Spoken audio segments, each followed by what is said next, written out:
this. Give me just a second.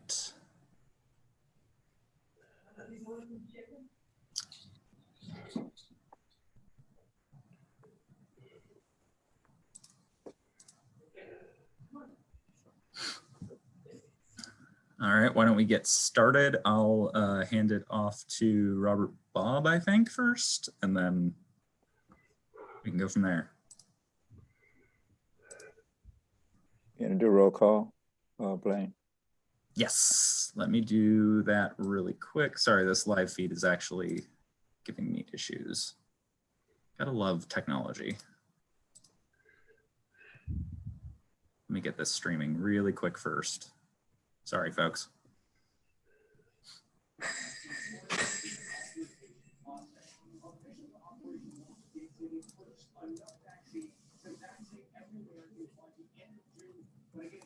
Oh.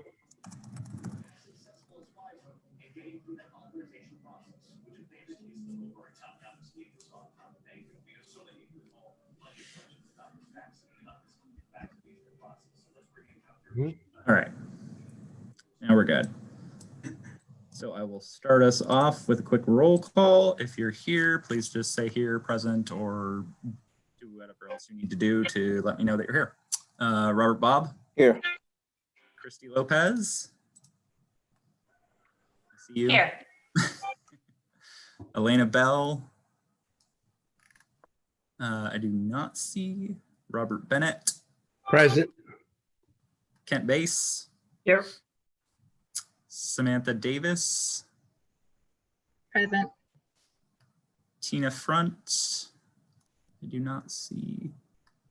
Pastor Delonte Golston? I'm here. Herb Gray? Here. Emily said she would not be here today. Ron Hampton? Here. Lashunda Hill?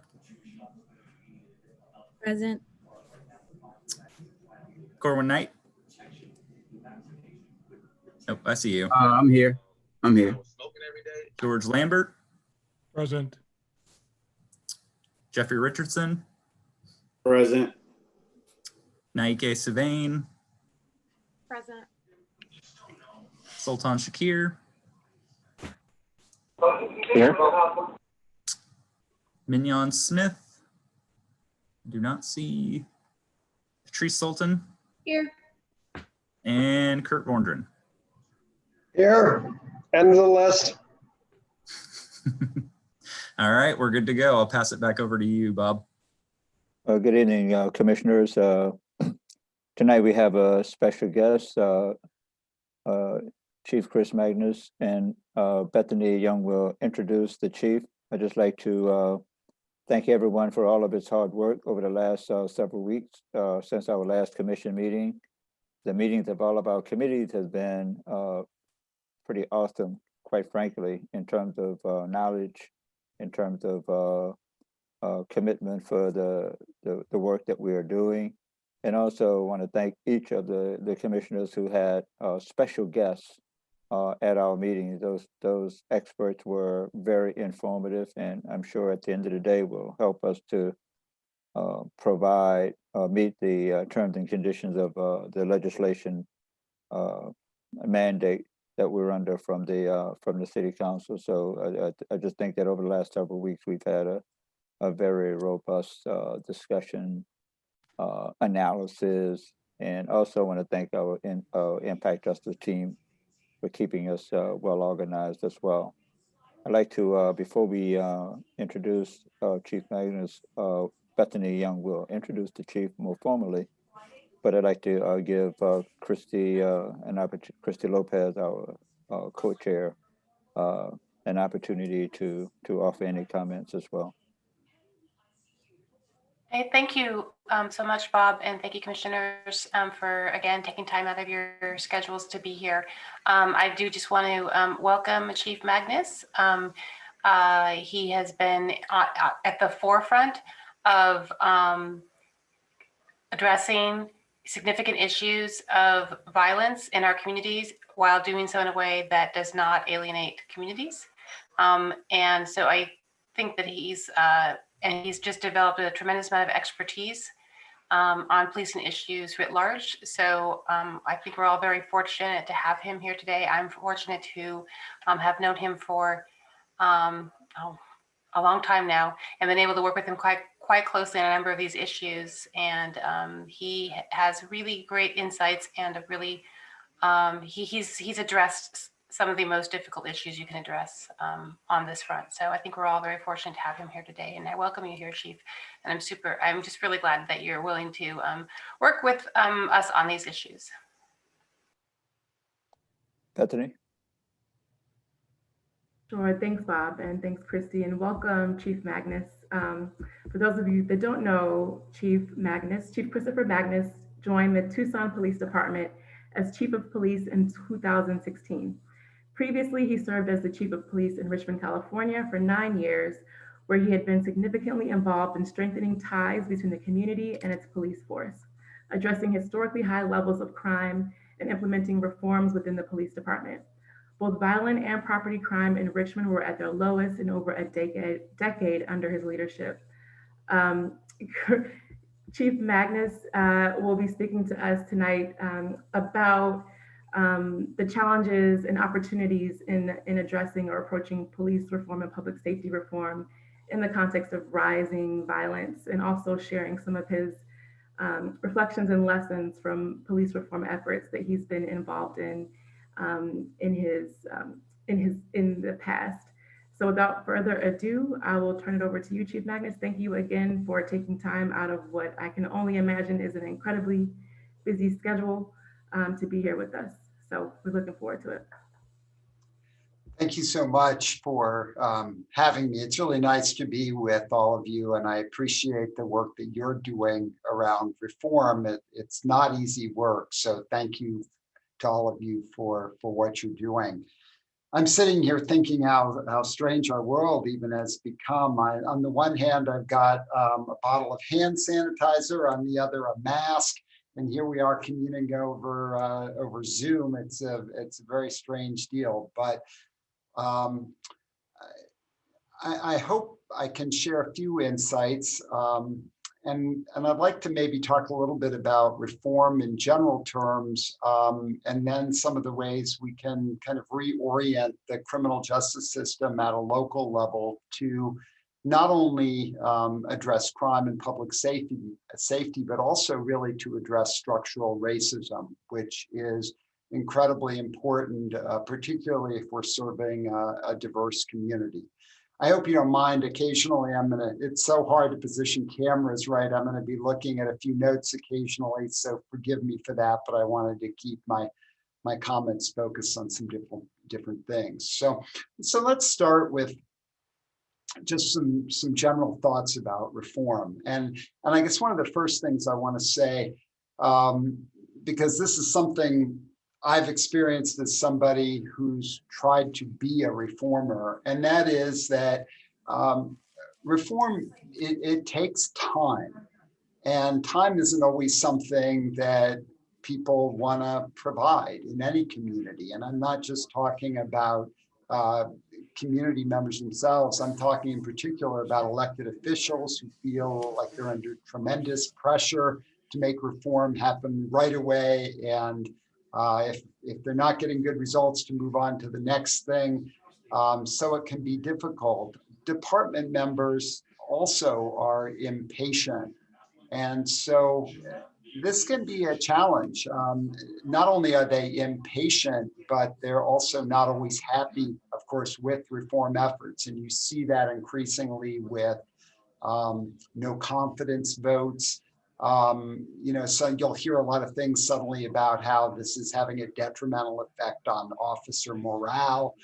Frankly, I can tell you, having been involved in policing for many decades, officer morale is always horrible. It's always it's never, I've heard for the last 4 decades, it's just never been as bad as it is now. Well, so it's been that way for as long as I've been in policing. But also just this idea of continually replacing chiefs can also be difficult to create reform. Obviously, you have to have the right people in place, but when it becomes just a cyclical process, that's not good either. Reform efforts have to be given not only the opportunity to succeed, but they got to be given the opportunity to fail. And that's a hard thing for people in a police department, but also in a community to acknowledge. We have to be able to create an environment where people fail, but where they learn through failure. The idea is not to just keep failing, but if we don't acknowledge that not everything we do is going to work, but that's okay. If we get something out of it, then I think we can make progress.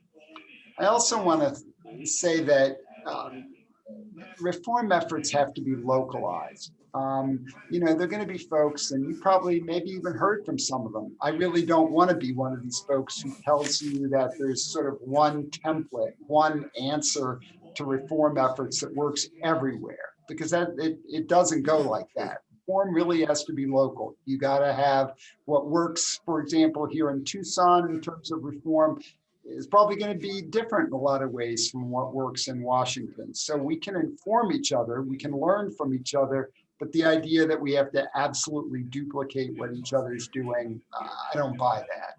And there are a lot of national experts out there, particularly ones that want to charge you a lot of money that can tell you exactly what you ought to be doing.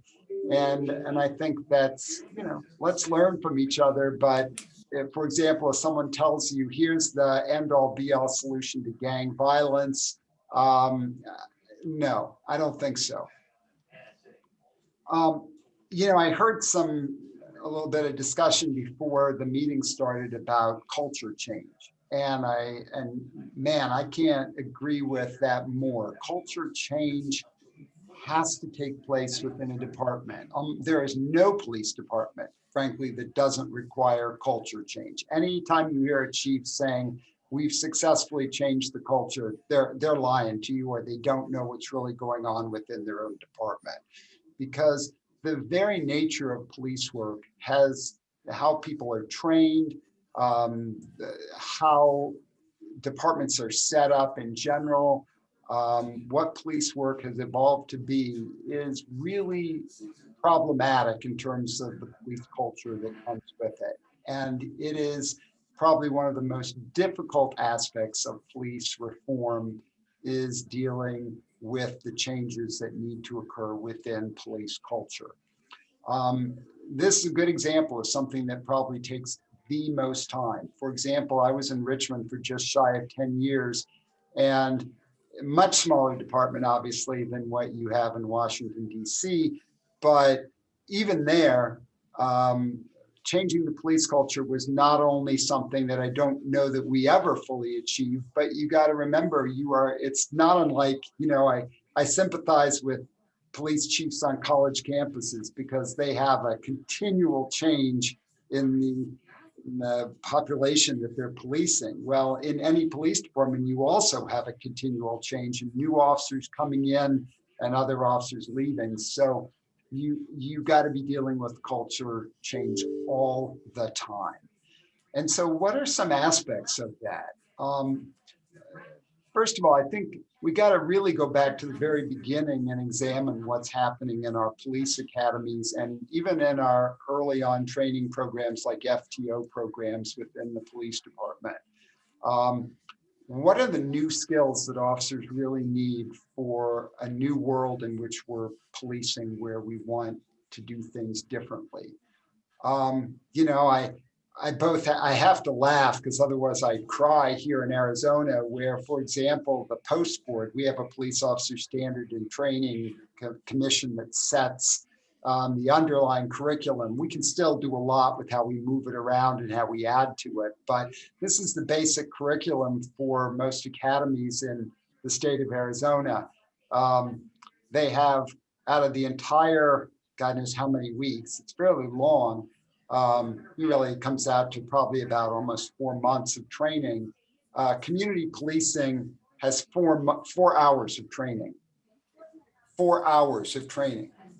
And in this day and age, they just decided to make reforms to the training program, which consisted of adding another 12 hours to firearms training. Unbelievable.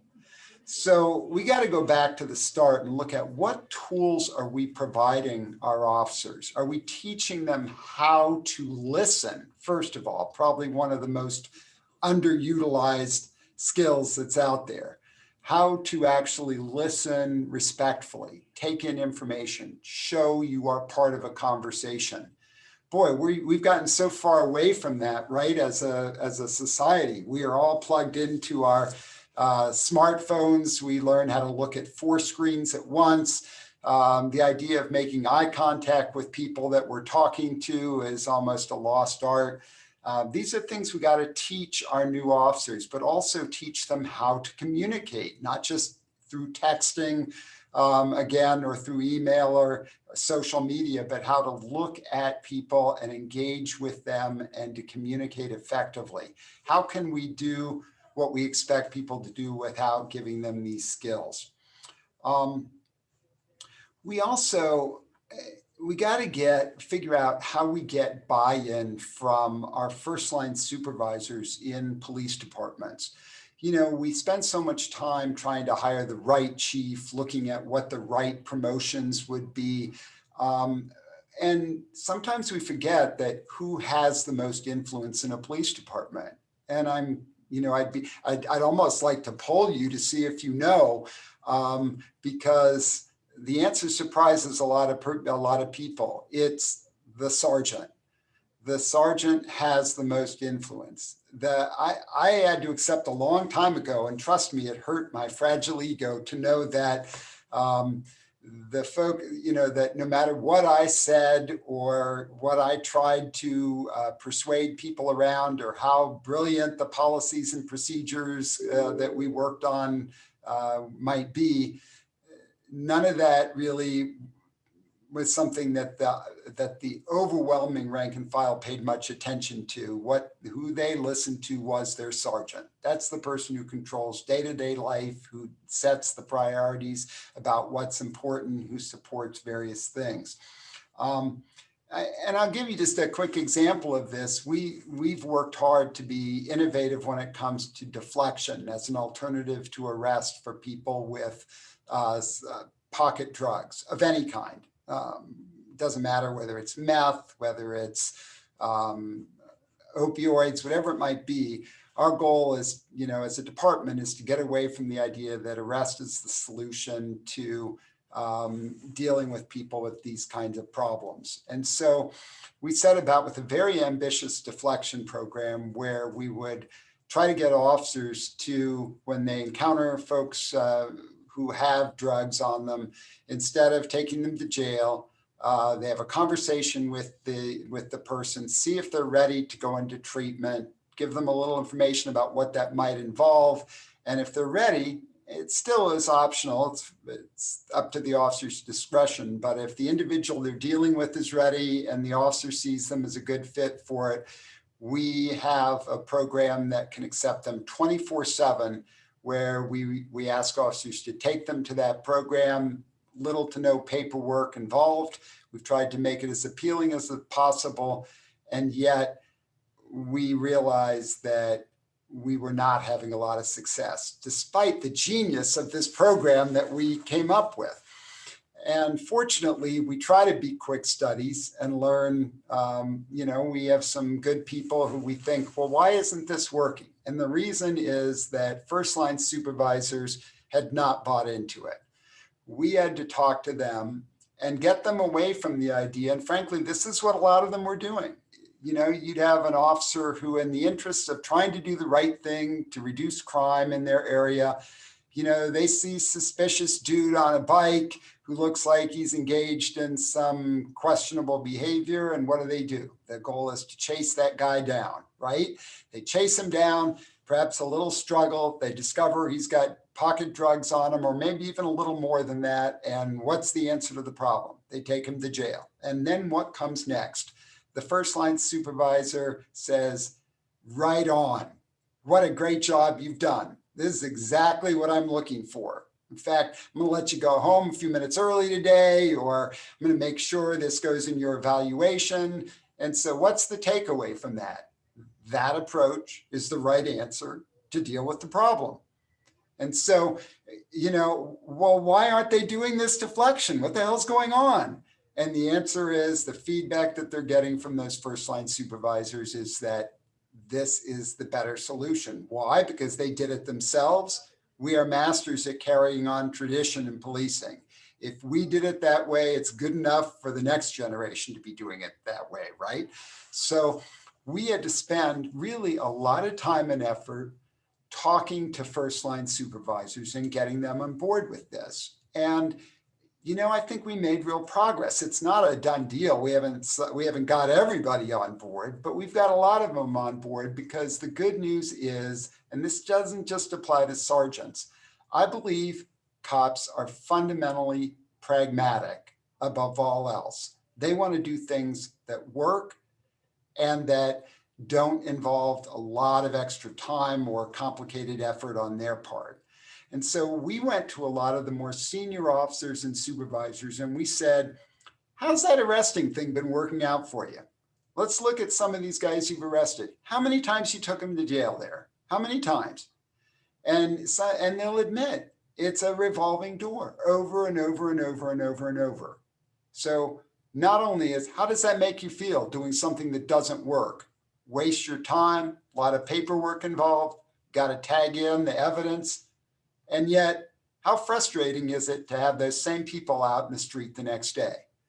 And a lot of the cops have said, it's really frustrating. And so we said, well, how about we try something else? What would happen if we got people into treatment? And if even a small percentage of those people came out of treatment in a situation where they could get a job, where they could support themselves, where they could move on from addiction, and where you don't have to keep dealing with them. And the cops said, we'd be up for that. And so we started highlighting the successes of that. Instead of just highlighting, oh, you got an arrest here. We started highlighting successes and showing people who had appreciated and been able to turn life around as a result of a different kind of engagement. So again, we got to go to the right people in an organization and seek out the folks that have real influence. What else about reform? I talked about listening to the community, but it's also about having really hard conversations with community. It's hard to get police officers at any rank to understand that if they're going to get to a place where there is mutual respect between community and police, they have to be willing to listen to some hard truths. I went through a period where several of my very top chiefs, who are really good people, honestly, they're smart, they care, and they were in conversations with some of our minority communities. Actually, I should say majority, because Hispanic community in Tucson is larger than any other segment of the community. But they had conversations with both our Black community and our Hispanic community. And one of the first things in one of the conversations that they were told, because we brought together a group of real critics, not the fan club that cops usually like to bring in. You know what I'm talking about, the coffee with the cop crowd, the, oh, I want to go through the Citizens Police Academy crowd, we love the police bumper stickers crowd. No, not those folks. I'm talking about the people that really don't like cops. Deep suspicion. And we brought those folks in, and one of the first things, first of all, we asked them to run the meeting. And one of the first things they said when one of my deputy chiefs started talking was, you need to just stop. You're not running this meeting, and we don't want to hear what you're doing. You need to hear from us. We don't do that well. We like to be in charge, and it's hard to listen. And I'll vouch for this. Geez, I hear things that are frustrating. I'll think we're doing that, or we have an answer to that, and I want to just butt in and explain it. It's like a form. It's tough to learn how to listen, but we had hard conversations where we got around to the idea that community really has to set priorities for what we do instead of us setting the priorities for what we do to the community. So the last thing I want to mention about reform in general terms is this issue of defunding the police that we could probably spend hours and hours talking about, if not days.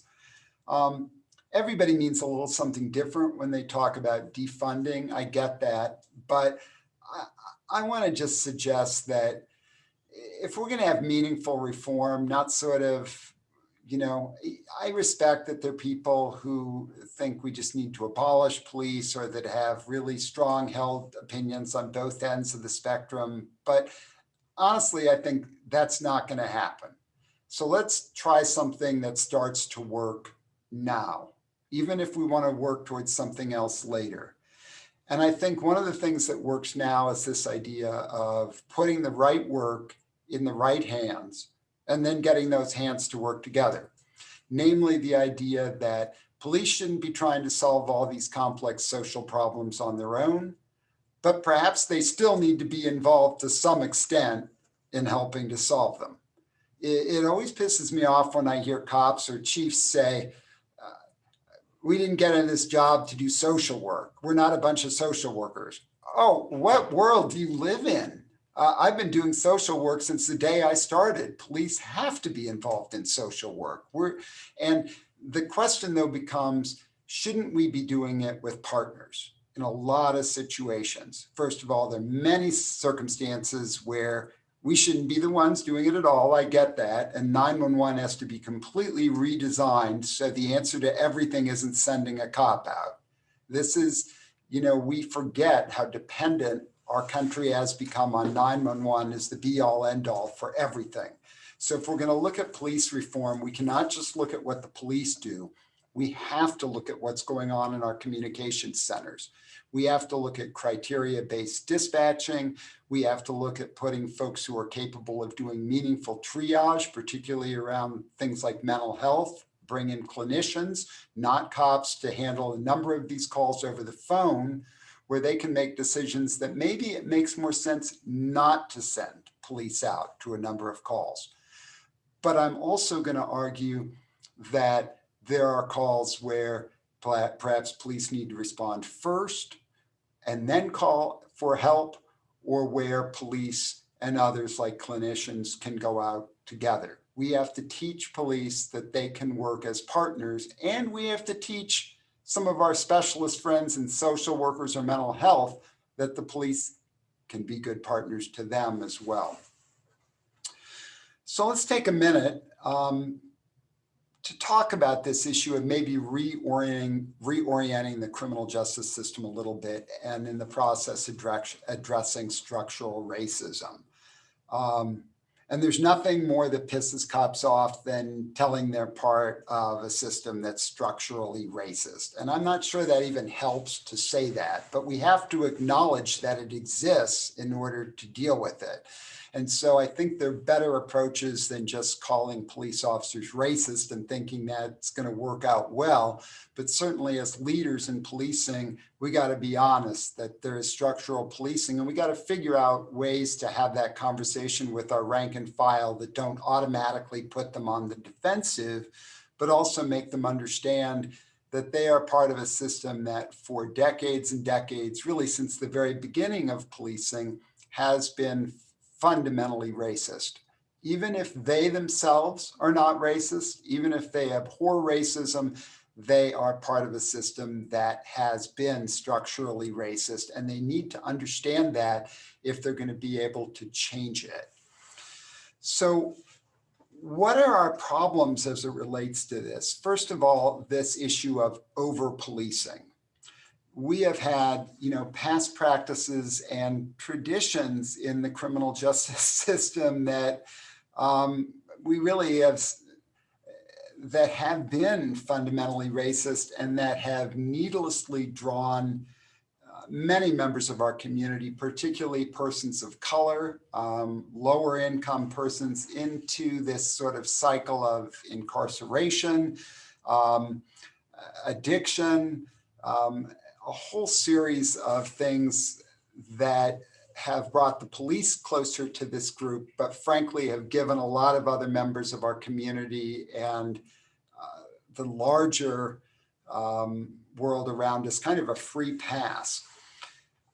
I mentioned that, you know, cops have been taught that arrest is the solution to every problem, but part of the reason for that is they have not seen other solutions out there, and that many others in the system, the educational system, you can say the medical system, the legal system overall, criminal justice, have not really been good partners. They have not stepped up with resources to help our police officers do their job. So we got to start looking at alternatives to traditional police models that are truly workable. This comes back to something I just mentioned, this idea of incorporating non-police professionals, social workers, but it doesn't have to be that formal. These can be peer advocates and folks who have been through the system themselves, but we got to figure out how we incorporate these folks into co-response models, or where at least there's a relationship between what they do, what their role is, and what the police are doing. I mentioned this has to start at the 911 center. I'm going to say it again just because I think it's so important and it is so overlooked. If you do any kind of meaningful data analysis, which I would strongly encourage, in which there's been precious little of when it comes to 911 centers, you will see that the number of calls that come in that really have nothing to do with policing or that could be better dealt with folks outside of a police department are absolutely massive. And yet police are sent to so many of them. Here in Tucson, you know, I'm still inheriting a system created by a police chief not long ago who promised the community that whenever you call 911 and for whatever purpose, you're going to get the police. And that was like a badge of honor that, you know, if we're doing, I'm not even being critical of them. I'm just saying that was how it worked. This idea that if you were a good police department and good police chief, by God, if people called for the police department, they came. Didn't matter what it was. That's how success was measured. And not only that, but success was measured by how fast they got there. Here's another example of a problem, because look, I'm the first to agree that on emergency calls, a crime in progress, somebody's gotten shot, any crime of violence, how fast the police get there matters. No question about it. But we got to start teaching our community that speed of response is not indicative of success for when it comes to many, many other calls for service. The reality is, for example, calls that involve mental health or even involving domestic disputes or anything more complicated, it takes time. You can't just rush in and rush out.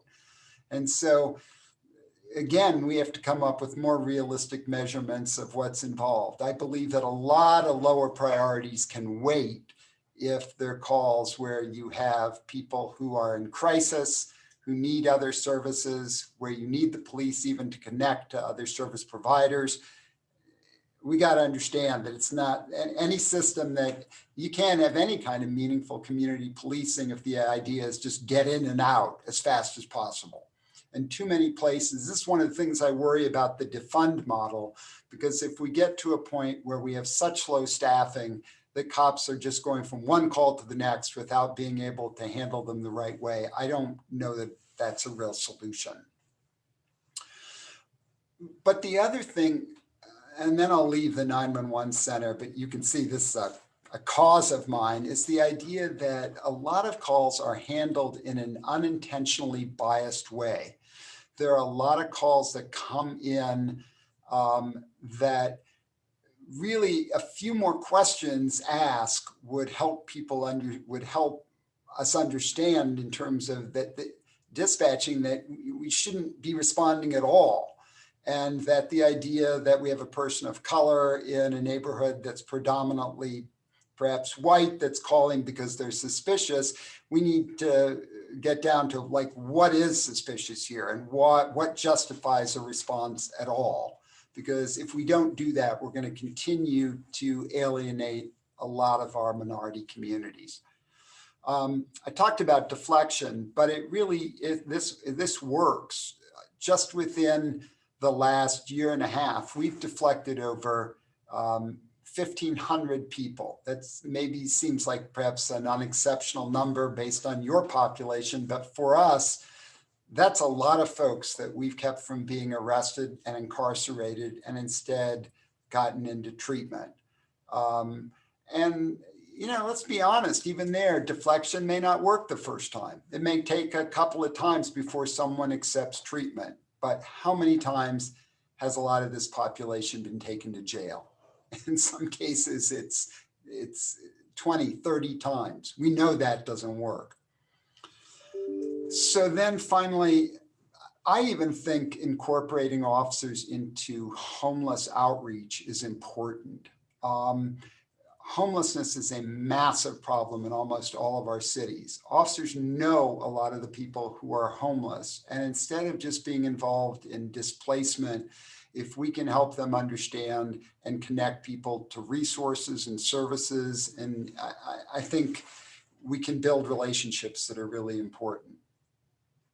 So if I have just a couple more minutes, and you tell me when to stop, because I know your time is limited, but I know you're dealing with gun violence, and I'd just like to say a few things about that, because in most cities, homicides are substantially up. I know they are for us.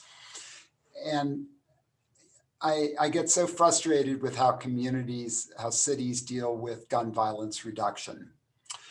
A lot of it is almost always falling back on what's always been done, not because people are trying to do the wrong thing, but because it just, for most police departments, it just intuitively feels right, because that's what we've learned over the course of our careers. And so again, we've been trained that arrests, especially when it comes to gun violence, have to be the solution. And whatever it takes to make those arrests, whether it's pattern of stop and frisk to find guns or drugs. We think of this as what we got to do. So in both communities that I've worked in where violence is a significant problem, specifically Richmond, California, and Tucson, one of the things I committed to doing early on, and trust me, it was not easy, was to disband the gang unit. Heresy. I mean, this was like enough to get me practically driven out of the department and the community, even among the minority community. The idea that you would be disbanding a gang unit, unthinkable. But instead, I replaced it with a gun crime reduction unit, which was focused on the idea that we needed to deal with gun crimes, not just this group of people that we had to arrest or basically harass into somehow expecting different results. Stop and frisk as a strategy we know is rarely effective. We know it doesn't produce the results that even well-intentioned people think it does. This idea that, well, if we somehow stop and frisk or even make car stops for 100 people and we get one gun, then that's worth it. I get it. We may have stopped one serious shooting from taking place, but it is so inefficient in terms of if we could be doing other strategies that could actually help us save more lives, we need to move in that direction. And there are other strategies. Almost all of them, though, are tough. They are built on creating real relationships with residents, as opposed to sort of this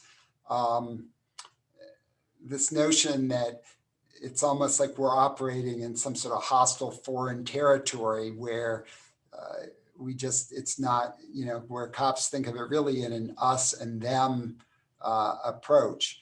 Again, we got to be building relationships by listening to people who are critical of police especially in neighborhoods where that mistrust has been high and where it continues to this day. And that means putting officers out on foot, using bikes, but not thinking that just by putting them out on foot and bikes, that solves the problem. Again, we have to teach them how to communicate and to listen if they're going to understand the history of what.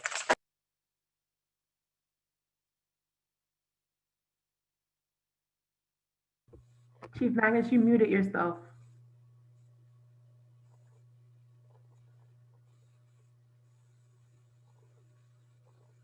Unmute. Can you hear me again? Sorry about that. I don't know how that happened.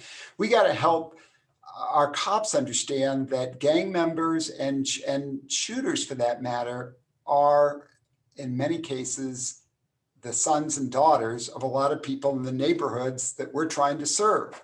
So this is a real reality. So a couple of things specifically.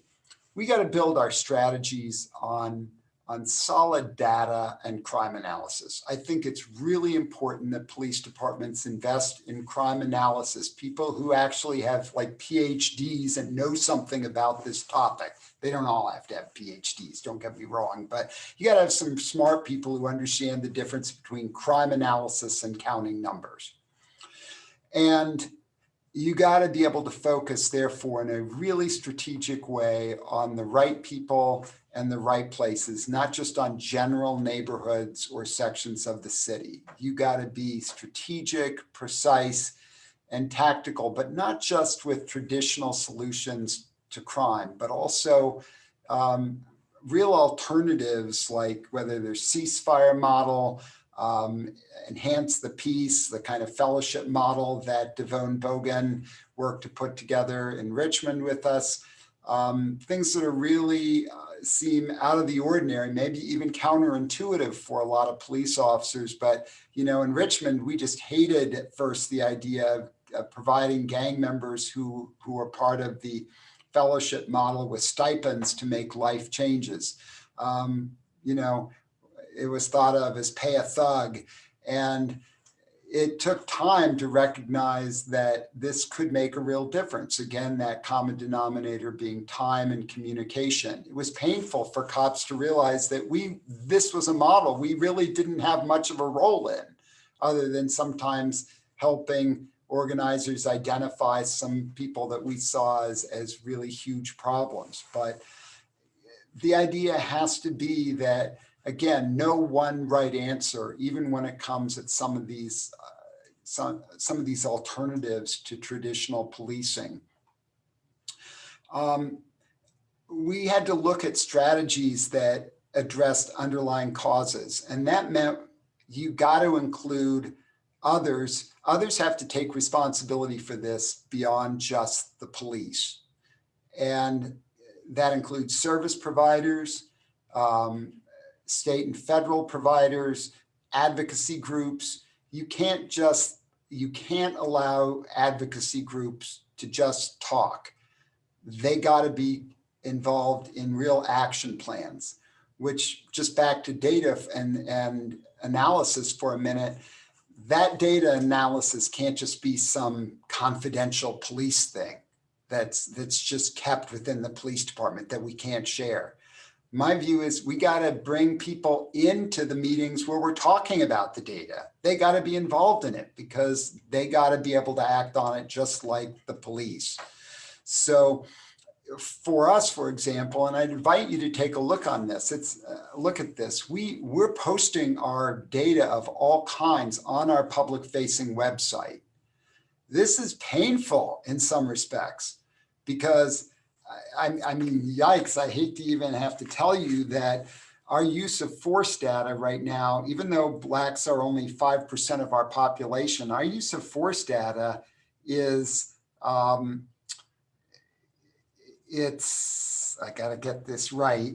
They're less than 4%, they're less than 5% of our population, yet they account for 16% of the force that we used. Wow. So how's that for a reformer, chief? That sucks. You think I'm happy to share that one with you?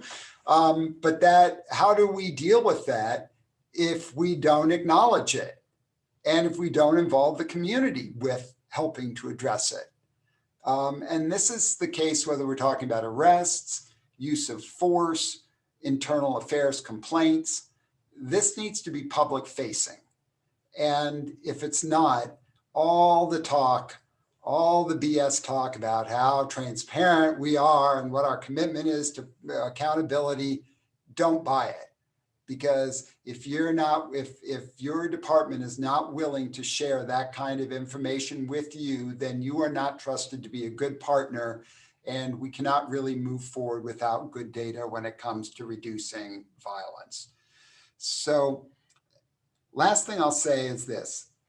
Accountability, it has to start with an internal culture around this. One of the things that I'm most proud of here in Tucson is our Sentinel Event Review Board, which is based on a model that's used in the National Transportation Safety Board. It's also used quite a bit in the medical field. And the idea is that you bring a group of people together, including people within your own agency, but also people from outside, community members, critics, folks from some of the electeds offices, and subject matter experts to look at a particular incident or issue you've dealt with that has either not gone well, has been controversial, and you have a discussion about it that does not involve pointing the finger of blame at any one person.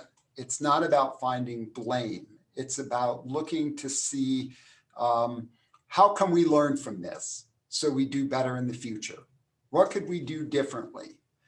We recently had 2 very high profile in custody deaths that we did not communicate with the community well about and that we did not handle well.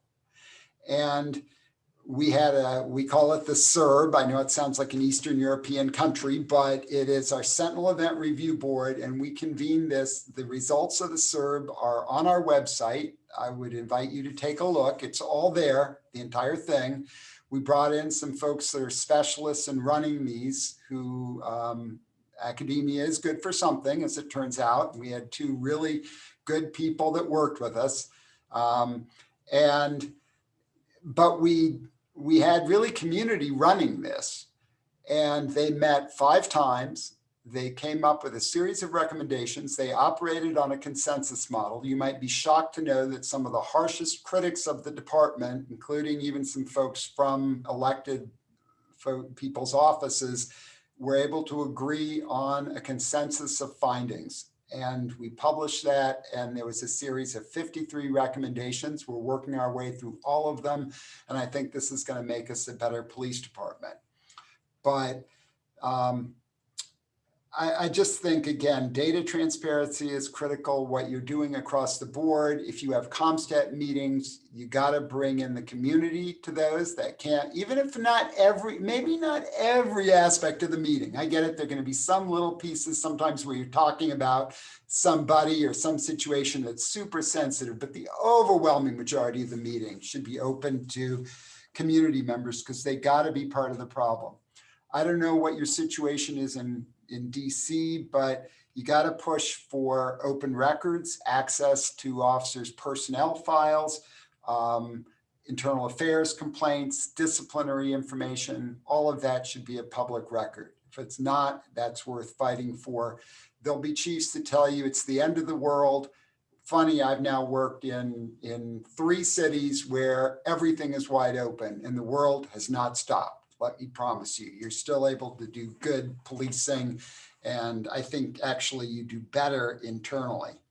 So, all right, I could go on, as some of you know, but I'm going to stop there. And if you have questions or there's something you'd like to talk about further, it's probably the right time to do it, but that's of course up to you.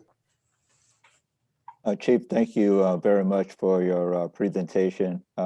I think Christy will kind of moderate from this point forward, but the thing that there are a lot of takeaways, and I've taken 2 pages of notes here, but it just seems to me that we have to figure out a way to unmask the police department, particularly on the issues of data and providing information to the community and involving the community. And I like the concept when there is an issue. I know in the medical field, When you have a medical issue, they call the tumor board together, and they dissect the issues, the problems, the treatment, etc.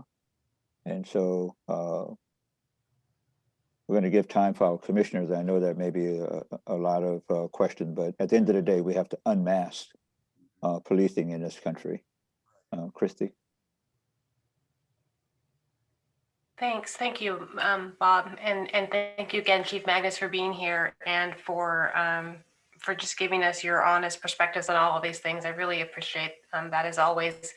One of the things you and I have talked about, I want the commissioners to ask questions, and I think maybe the easiest way is to just use the little raise hand function if you click on the participants, but I'll also keep a lookout for people just raising their hands, but I've got two screens here, so I don't want to miss people. So if you do have a question, feel free to raise your hand. But I had a quick question to kind of while people are thinking about their questions, which is one of the things you and I have talked about. What the work that you did in Richmond was a big part of the foundation for the NEAR Act here in DC.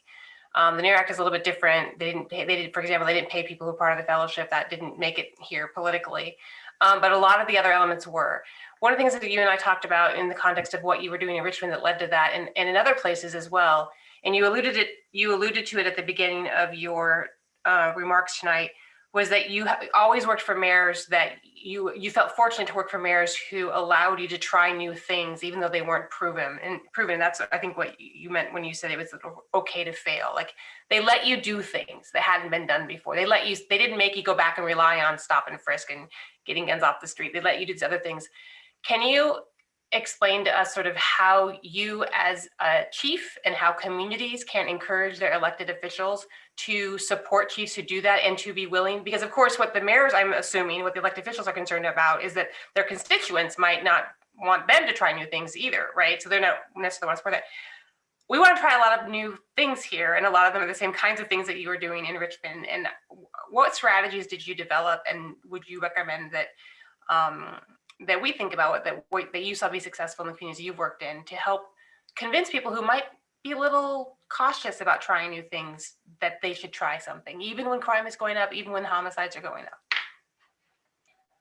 Well, it's so hard there, isn't it? Because, I think you recently had a 2-year-old that was, that was killed. And, you get, let's say whether it's either some terrible event like a child, we had this in Richmond as well. We had a gang shootout that occurred in a neighborhood, and one of the rounds went through a window and killed a 2-year-old child.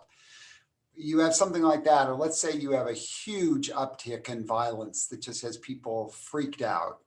What happens next is you not only have elected officials losing their mind, but you have community members that, they're demanding something be done, and they want it right now. They want results right now that are going to change that dynamic. I think back actually to Richmond, where people had this, where I had electeds that were demanding that I bring in the highway patrol.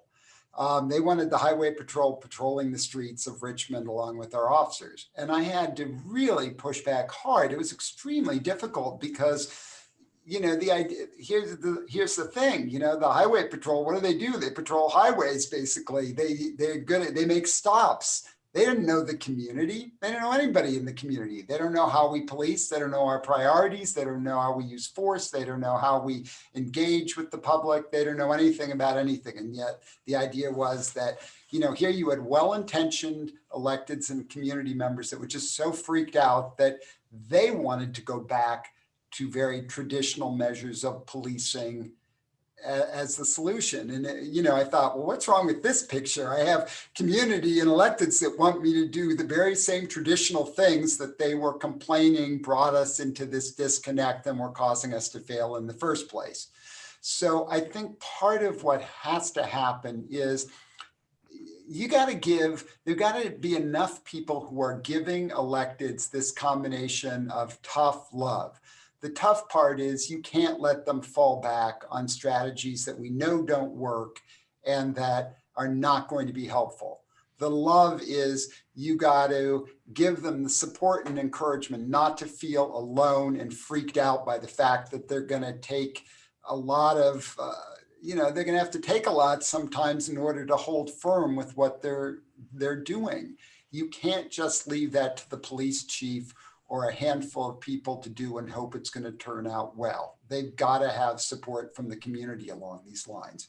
But I think there are strategies, and one of the biggest ones that I got to fall back on again is recognizing that the police cannot do this alone. You've got to, whoever you pick as a police chief, whoever's running your department has to be able to accept that they have to be a partner with others who are doing this kind of work. One of the things in Richmond that I kept asking when Devone set up his program was, how do we know this even works? Why should we be investing city money in this? This is ridiculous, this concept of paying criminals money to change their life. How do we know it's even validated? And one day I had a tough conversation with a friend of mine who said, dude, that's a nice argument, except for the fact of whoever validated half the shit that you do in the police department? Nobody ever validated that. And yet you keep doing it. So suddenly you have this higher standard of expectations for all these others who are doing this kind of work from out in the community. So over time, we realized that there is no one out community group or approach that you got to pick from. The idea is you got to be able to work successfully with all of them. Whether for us, we had a ceasefire program that I think was the right answer for a lot of the gang members and a lot of the shooters in the community. That was a model that worked really well for them. But for others, absolutely not. It wasn't going to do a damn thing. It was the wrong model. Devone's model, the fellowship model that he had, was exactly the right thing. And so maybe all of these programs that we're talking about, it's like 1 out of 10 or 2 out of 10 people that are able to step away from that life into something different. But now we're back to, well, if it's 2 out of 10 and we got different programs and each one of them has 2 out of 10, that's a lot better than that one person we arrest and stop a homicide for out of stopping 100 people, right? So these are discussions we have to have with our electeds. And I think too often they do not understand what we expect them to support. They can talk the talk, but they really don't fundamentally get it. And so we got to take time. You all in particular, you are knowledgeable, you are caring, you get the bigger picture. You got to, even when the work of this group is over, you got to continue to invest in those kinds of conversations if you want to support and maintain that change. Thank you, Chief. We have a question in the public Q&A, and you've talked about this a little bit. Does Chief Magnus work with violence interrupters? You talked about a couple of those models sort of obliquely.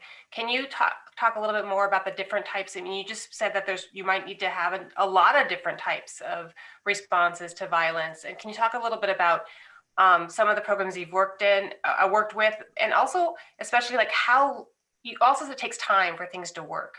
That's hard, right? How long should you give these things? Some of them aren't validated. There's actually a lot more evidence for some of the things you were doing than there was when you started them, in part because of your work. But others there aren't. Do you have a sense of sort of what community should invest in terms of time and the types of programs they should be working in, and what have you experienced? What do you have experience doing in this area of violence interruption? One of the hardest things with the program, the program that Devone came up with, this fellowship model, was that there was not an overt role for the police. And we hated that because we should be involved in everything, And so it was really tough to recognize that one of the things we might be able to do behind the scenes, very much behind the scenes, was share some information about who we saw as some of the most dangerous, difficult people in the community where intervention was needed. That was probably helpful. And I think it benefited his program and it benefited us. But the idea that after that, we had to step away. We had, we could not be called every time one of his outreach workers saw the potential for a crime. They could not be seen as friendly towards the police. In fact, they had to advertise, and it wasn't hard in many cases, that they did not like the police and that under no circumstances did they work with the police. That the cops didn't like that. It's like, not only do these folks not want to work with us, but they're advertising that they don't like us. Yet that was going to be one of the only ways that they could have success reaching some of the very population that they needed to engage with the most. But I just want to emphasize just like with anything else out there, not every, think about your own self. You could, is there one doctor that would suit everybody's needs on this discussion that we're having? That's ridiculous. Different people need different things. You would expect a different relationship with different people providing you with care. If you couldn't get that from one doctor, you would want to go to somebody else. I think this is a model that we just have to accept when it comes to violence reduction, violence interruption. And you need to get that. You need police leadership that can learn that is not going to be intimidated by that, because if you don't have that, then all the way down in the organization, you are going to have pushback. You are not going to have support for those efforts. Christy, I have a question. Go ahead, Robert. How do you deal with bad cops? Can you get rid of them? What are the obstacles to that? Well, it sure is hard. Part of it is, I don't know what your system is in DC. I've worked in California, as I said, for a number of years, where the way it worked was binding arbitration. At the end of the day, I could fire somebody, but they could take it to binding arbitration based on their contract. And here I have civil service, which is, it's pretty, I like to think of it as equally bad. It just takes more than one person to create the problem. And by the way, there's just been 2 articles in which I've come out very vocally in the Arizona Daily Star against the model of our Civil Service Commission. So I don't know whether I should be nervous or proud, but probably the first one, because I still have to use it and I don't see that it's changing anytime soon. But this is something that these things have to change, because in too many places, the perception is that if you have bad cops on the force, it's because you have police leadership that's not willing to get rid of them. Now, I'm not saying that isn't true in a fair number of cases, which is problematic in its own way. But you'd be surprised at the number of chiefs that are willing to fire people or seriously discipline them for bad conduct, and yet who cannot get those decisions upheld by binding arbitration or civil service. So how did it get to be that way? It's funny having these kind of conversations with elected officials, because they raise their hands in horror, like, how is that possible? Who allowed this? And my answer is, you allowed it. You did it. These union contracts, these systems didn't just fall from the sky. They were put in place by agreements that involved, whether it's a city manager or whoever is the middleman or woman, the direction had to come from, or the approval had to come from elected leadership. So if it exists in this manner, it can be changed. Now, in many cases, it exists because it's a trade-off for pay. Cities said, we can't really afford to pay your cops, give them a decent pay increase. So I tell you what, we're going to give up a piece of management rights in order to be able to forego having to pay them more. there's a rough version of this that happens all over the place. There's trade-offs made. And in some cases, there really was no consultation with police leadership at all at what would be traded off. So if this is going to be changed, and it must change, because as long as you have these arbitrators, their general MO is that they want to sort of, just divvy it up. They won't be picked the next time by either side to do the work of arbitrating the case, arbitrating a future case, if they don't sort of make everyone feel like, oh, they got something out of it, right? If they side too much with management, they're not going to be picked. If they side too much with labor, they're not going to be picked. So they try to come up with these, let's just cut it in half solutions. Well, when I fire somebody saying, okay, well, how about this? We just suspend them for a month. That does not help me. I am not happy about that outcome.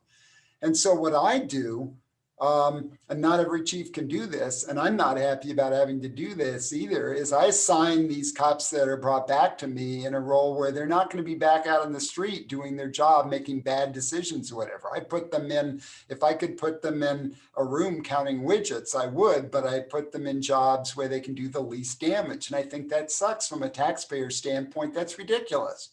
But I can't, what am I going to do? I had a guy arrested for domestic assault.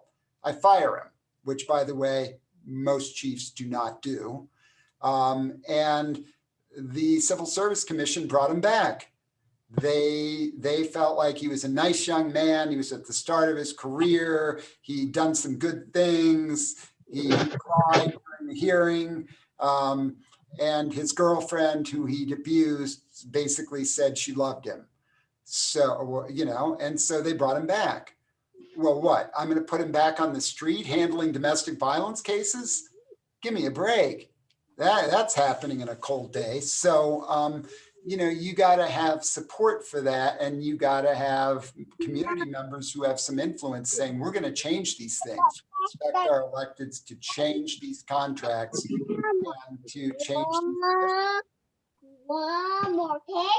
You can say that's time for. Thank you, Chief. I think Pastor Delonte has a question.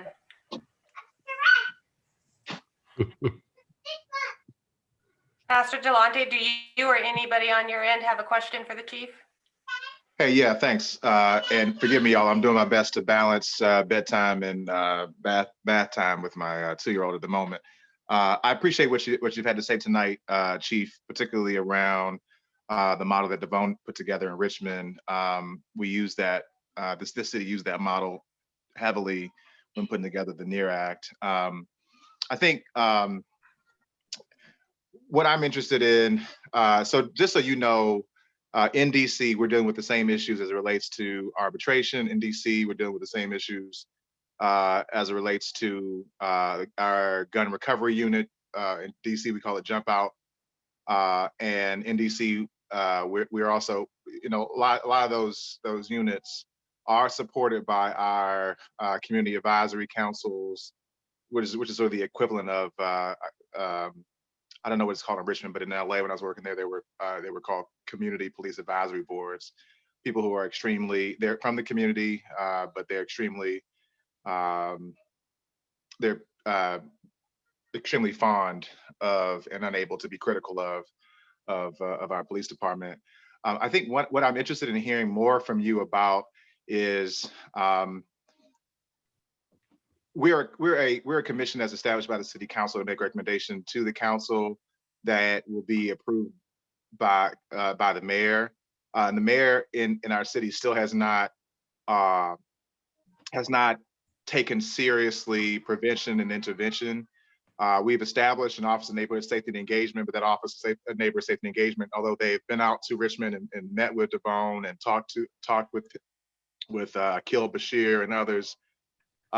There is no money that's being put into really investing in tier 1 individuals. There's a cohort model that's not well funded. So DC is kind of taking bits and pieces. And I guess I'm interested in what are some of the I guess, how would you advise us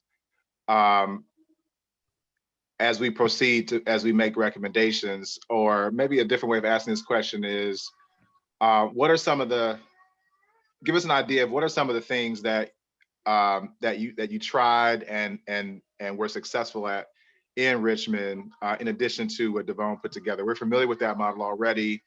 So I'm interested in hearing kind of other prevention, intervention models. I should also say that we also in DC, we have about 900 police officers who are trained by the Department of Behavioral Health that have behavioral workers that go out with them.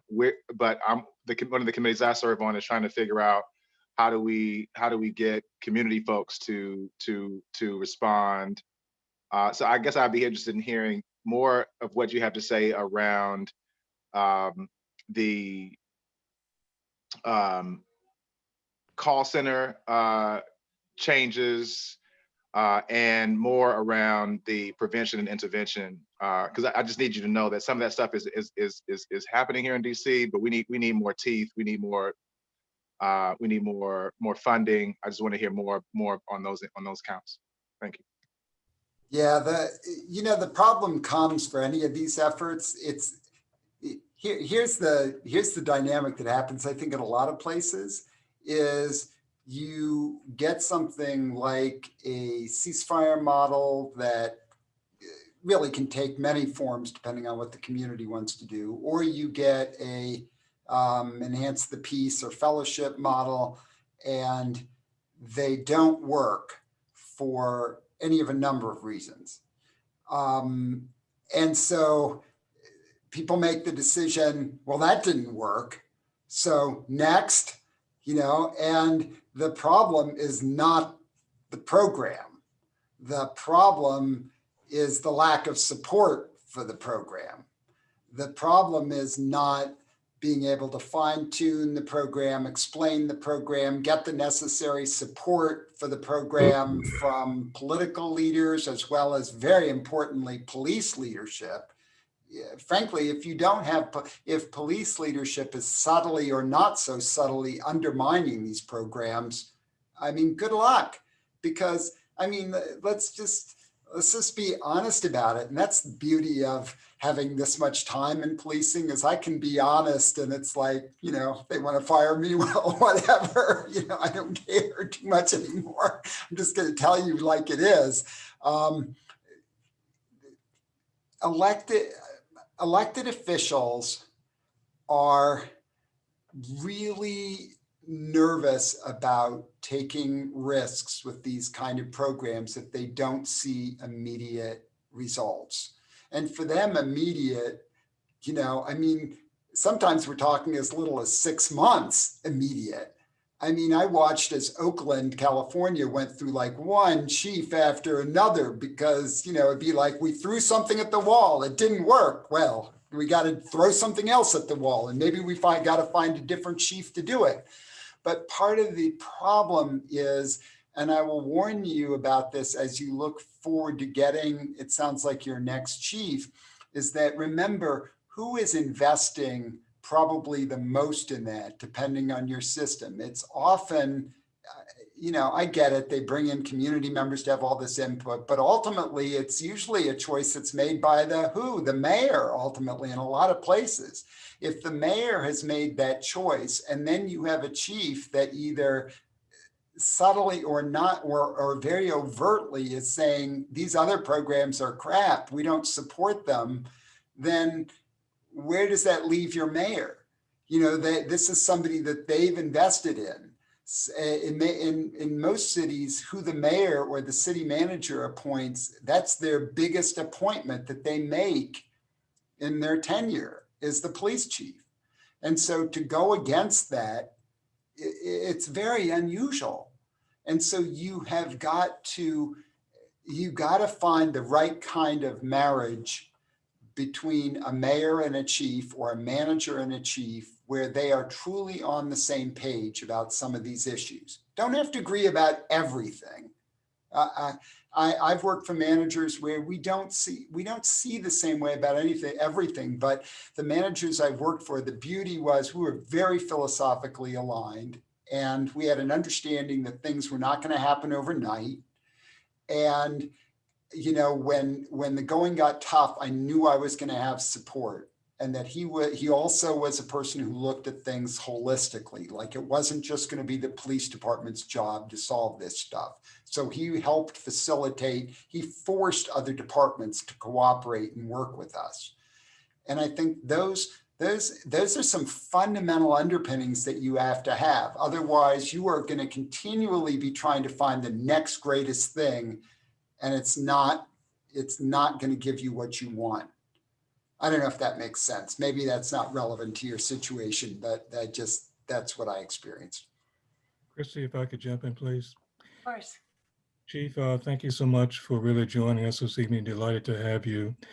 Out of curiosity, I'm just wondering, because I do think you bring a very profound message.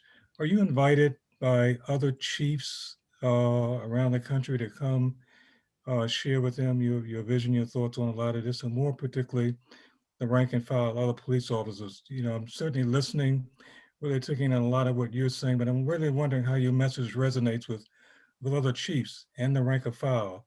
And do they, you know, really, do you get traction with what you're saying and some of the things you tried?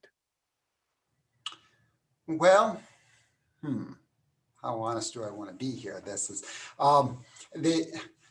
look, there are some other really, I think, thoughtful, progressive, reform-minded chiefs out there.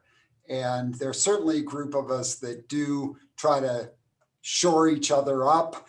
I've been fortunate to be part of the Police Executive Research Forum, PERF, that has been very, I think, helpful about bringing together a lot of reform-minded chiefs and also promoting meaningful research that chiefs can utilize and to help them make better decisions and have something to back it up on.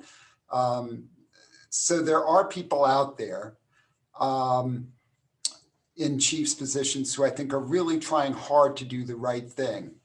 I gotta add that not all of them are in big cities. Sometimes some of the best reform efforts are happening in smaller or mid-sized cities, because, you know, I get frustrated sometimes. I'm part of the Major City Chiefs Association, and they're terrific people, but sometimes there's this sort of attitude of, you know, the only people who can teach us are other people in big cities. And most of them have only worked in big cities. So I guess they don't realize how important a perspective from a lot of other communities can be. Often where trying to implement something tough is a little easier because of the size of the project or the number of people you have to be able to influence and bring around. I look at like Chicago and I think, oh my God, how do you ever, I mean, honestly, how do you ever reform a city like Chicago? Because the operation is so massive. How do you have that much influence? It's very challenging. It's almost like you have to start in one small section at a time and see how it works, and then be able to build on that to other sections. But be able to implement something department-wide is brutal. Something that Department of Justice might know a little something about, I'm guessing. But am I embraced by other chiefs? Well, not so much in that, you know, in Arizona, I am definitely not part of the mainstream. And there are a lot of other chiefs that would argue that I can't even describe some of the terms that I've heard about what I'm allegedly doing to policing, how, you know, our priorities are very different.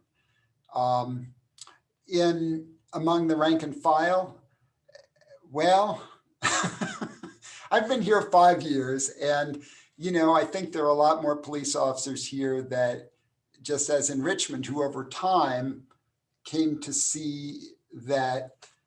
have come to see that what I bring to the table has value, They realize that some of the skills I want them to have and some of the expectations I have are part of what being a professional is all about. And it actually gives them greater satisfaction in doing their jobs. But there's still a great many who are angry and resistant, who would tell you morale is the worst that it's ever been. You either support the cops all the way, or you're not a good guy. So it is, you got to have a thick skin. It's really nice. One of the things that I really valued in Richmond, and this, if no other message you take away from me today, maybe it's this one, is I got through Richmond and was able to have an impact because I had community support. One of the first things I did was go out there and start engaging in, I think, a meaningful way with the community, in a respectful way, learning about what they had gone through in the past with the police, committing that we were going to change that, listening to what they thought the priorities should be, adjusting our tactics and strategies as we went along in response to their feedback. And I made a lot of mistakes along the way. Look, I'm not holding myself up as a model of anything, but I tried to learn from those, and I built, look, you can look it up. It's not a pretty story. I was sued by a group of my African-American commanders in a lawsuit that went on for close to 7 years. 72 counts of bias, harassment, and retaliation. Let me just ask you this. Do you think I could have survived that if I did not have support of what was an overwhelmingly Black and brown community? You think I could have survived that for a second? That community knew that those people who were suing me had their own agenda, that they'd been around for a long time, that they wanted to maintain the status quo, that they had a plan for how the department was going to be run, and it did not include me. All right, again, if I had not had that community support, couldn't have done it. So, and it wasn't blind support. Sometimes it was loving, like, Chief, you're on the wrong track here. Let me help you get back on track support. But however you go forward, being critical is important. I get that. And you have to be tough, and you gotta be clear on what you want. But you also you got to recognize that your police leadership, that's a very isolating, sometimes very scary position to be in. If you're making reforms, your department probably does not have much love for you. You're not going to get it there. And if your community has nothing but anger and frustration and criticism for you, you're not going to get it there. And let me tell you, I don't know that true love in a politician ever exists, because you're probably not going to get it there either. It's as fickle as the blowing wind. So community engagement and sometimes it is tough love, but still giving feedback and support and letting and encouraging the good it's the same as what the officers need. When you see good stuff from your cops, you got to recognize that and acknowledge it if you want more of it. I don't like to make the analogy of children because that's offensive to cops. They don't like to be compared to teenagers or something. But in this respect, it is true. If you want your kids to do more of something, you gotta be supportive of it when you see it.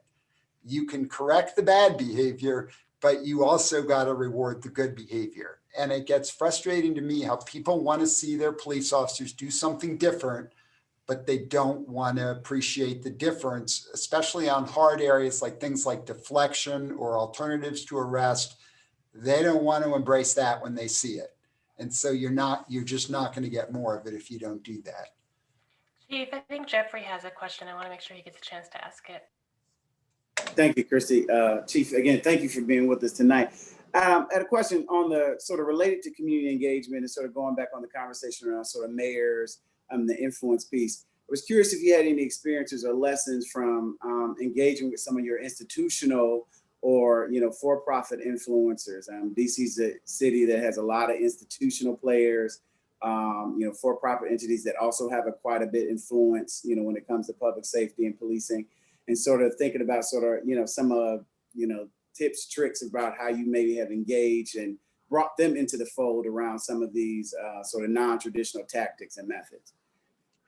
Well, I can really, is a pretty, maybe I'm going to oversimplify it with this, but people don't, just institutions, people in general do not embrace what they don't understand. And so they have to, you got to educate folks about what it is that you're trying to accomplish. And it has to be done in language that they can understand by people that they can relate to. And this is, I always laugh. Well, I shouldn't quite put it like that, but I always laugh when I get these letter writing campaigns about something people are upset about or whatever, and they start the letter with, "I demand you do this." And it feels like it's just kind of an automatic turnoff to me. Like, I get it. You can make demands. That is your right as a constituent or a person who's concerned, but kind of, it would be nicer. I think it would be more effective if people said, here's what we'd like to accomplish, and we need your help. And here's why. And here's what, let's figure out how we work together on this. And I think so often with for-profit partners, they may be super smart people involved in really important businesses or activities in our communities, but we forget that in most cases, they know nothing about policing. They may not know anything even about a lot of neighborhoods in the communities that they exist in.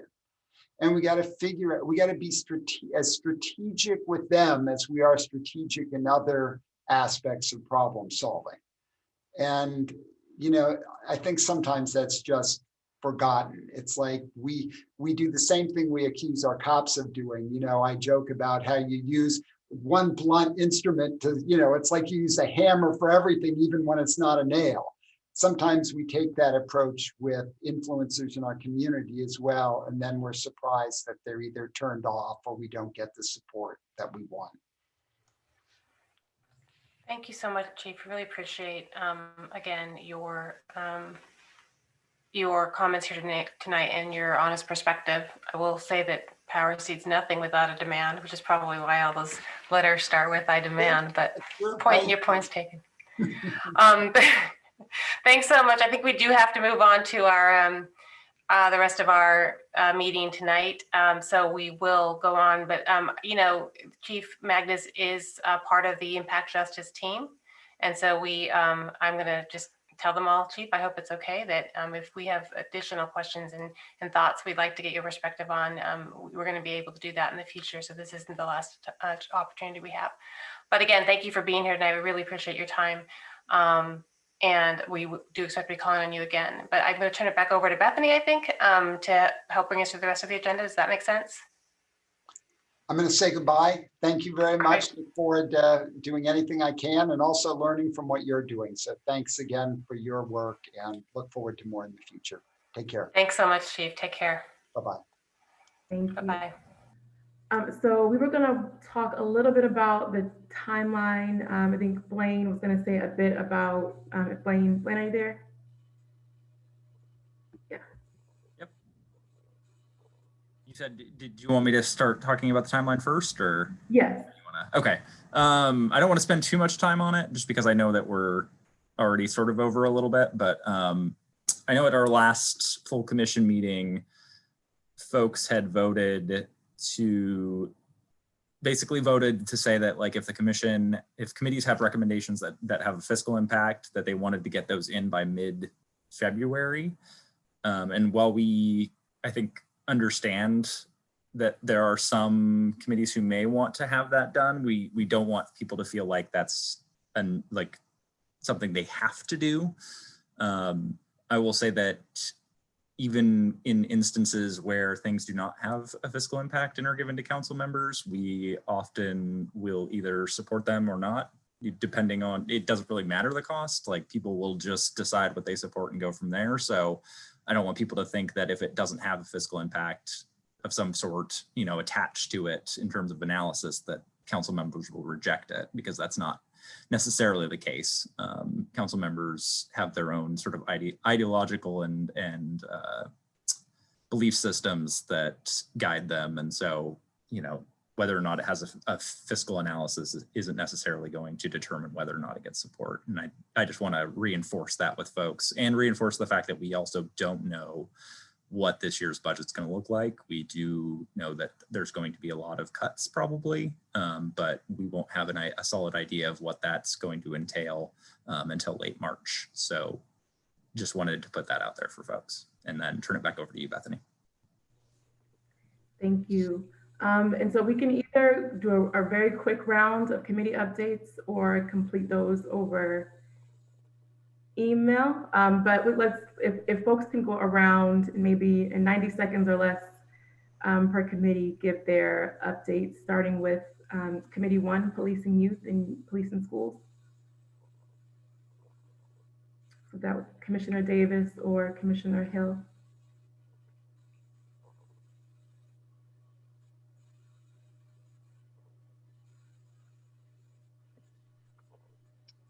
Hi, everyone. Thank you so much for this meeting and this space tonight. For our committee updates, we have continued to meet on a weekly basis, have been already in the process of drafting and reviewing recommendations as they come forth by individual commissioners or from guest speakers. And that process has been moving ahead pretty nicely, I believe. We do have some upcoming opportunities for other commissioners to engage on December 16th. So on Wednesday, we will be having a panel to discuss alternatives to policing, focusing on violence interruption and different models that have existed within our schools already, and what that looks like, that Commissioner Hampton is leading. And then we are also extending an invitation to all the commissioners to join us in the reimagining, I think it's called Reimagining School Safety Without Police, that Every Student Every Day Coalition is hosting. And that is going to be on December 17th at 5:30 p.m. I'll drop the RSVP link there if you all haven't already RSVP'd. LaShonda, do you have anything to add? No, I think you covered everything. Thank you. And Ms. Hill, do you want to, since you're off mute, go ahead and give the Committee 2 update? Sure, and Sultan, you can feel free to jump in. So the Violence Reduction Committee has also continued to meet, and we've begun to review some of our preliminary recommendations. In our next meeting, we look forward to having Deputy Mayor Mitchell from DC government to come in and talk about some of the public health oriented violence reduction work that's coming out of the executive branch. So that'll be the content for our next meeting. So that's a quick update. Thank you. And I believe Samantha just dropped the link for that December 17th event. I'm guessing that's what the link is for in the chat. Is Herb Gray still on? No. Okay, so update for Committee 3, which is the Committee on Building Non-Police Health and Safety Interventions. Are still looking at alternative to police responses to incidents arising out of mental and behavioral health crises, out of homelessness, and out of substance abuse or addiction related issues. This week we'll be hearing from the Center for Court Excellence on some of the research they've done about gaps in the provision of mental and behavioral health resources to district residents. Can I ask Commissioner Sultan or Vorndran to give an update for Committee 4? Hi, so since our last meeting, I feel like we've started to get some traction. We've separated our categories of possible recommendations into training, recruitment, search warrants, traffic stops, and pedestrian stops, and we're on schedule to discuss those things in turn every other week. I also attended an event last week on community oversight of surveillance, and I want the attendees of that program to know that I heard their recommendations and shared them with the committee. One key takeaway for me so far for these first 4 months is that the job of organizing all of these speakers and the number of listening sessions that we're having, that's kind of like pushing the work back is in part because MPD is not publishing or collecting the data that it needs to. And I think it's important for the public to understand that I can't go to a website and look up how many times did MPD apply for a search warrant, get a search warrant, execute a search warrant, arrest someone as a result of it, find contraband as part of it. And so when we heard from Chief Magnus today talking about the importance of not just the transparency of that information, but the department caring to know whether what they're doing works or not, I think that's something that's just kind of been an umbrella theme for me throughout this process, is that it's extraordinarily frustrating to not have a department that cares to use any of the $550 million that they have so far to make sure that they're taking a look backwards at what they're doing and whether it's causing harm or doing any good.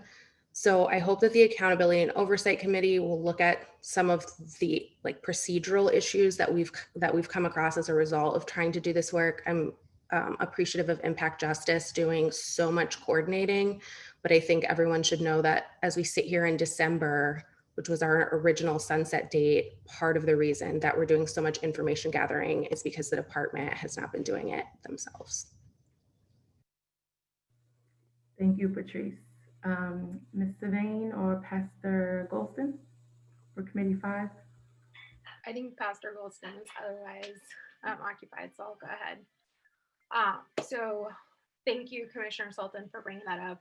I will say that that's also a barrier and a theme that we're coming across in the Accountability and Oversight Committee as well. The lack of transparency from MPD has been a major barrier to really trying to like solidify the recommendations that we're making, because it's hard to know what's even in place at this time. So we have been meeting regularly like the other committees. We had a listening session with the community earlier this month, and it really demonstrated a lot of trust and faith that members of the community are putting into this commission, which, you know, we very much appreciate, we're grateful for, and we hope to be able to make recommendations that are worthy of that trust that the community is putting in.